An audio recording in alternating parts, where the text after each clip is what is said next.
Cherukuru Venkatesh Naidu son of Tirupati Naidu హైదరాబాద్లోని జూబ్లీహిల్స్లో నివాసం.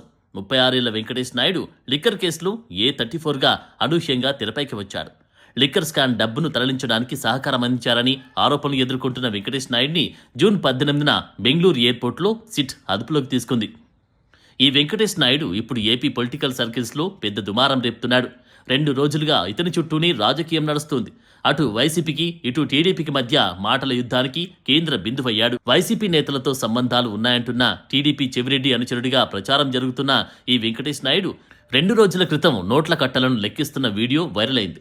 లిక్కర్ డబ్బులను దాచడం, తరలించడంలో వెంకటేష్ నాయుడు కీలక పాత్ర పోషించారని, చెవిరెడ్డి సహా వైసీపీలో కీలక నేతలతో ఆయన సంబంధాలు ఉన్నాయని టీడీపీ విమర్శలు చేస్తుంది.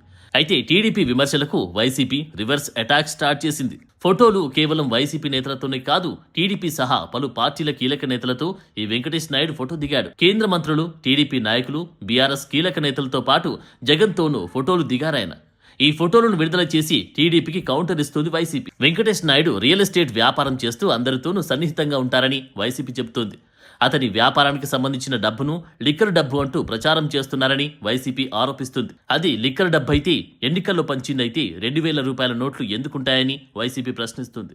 అయితే వెంకటేష్ నాయుడికి వైసీపీతోనే లింకులున్నాయని అధికార కూటమి వాదిస్తోంది. దీంతో అసలు లిక్కర్ వివాదం కాస్త పక్కకు వెళ్లి వెంకటేష్ నాయుడు ఎవరి అనుచరుడు అని చర్చ నడుస్తోంది. మీవాడంటే మీవాడంటూ వైసీపీ, టీడీపీ విమర్శలు చేసుకుంటుంటే ఎవరివాడో త్వరలో కోర్టులో తెలుస్తుందని అంటోంది సిట్.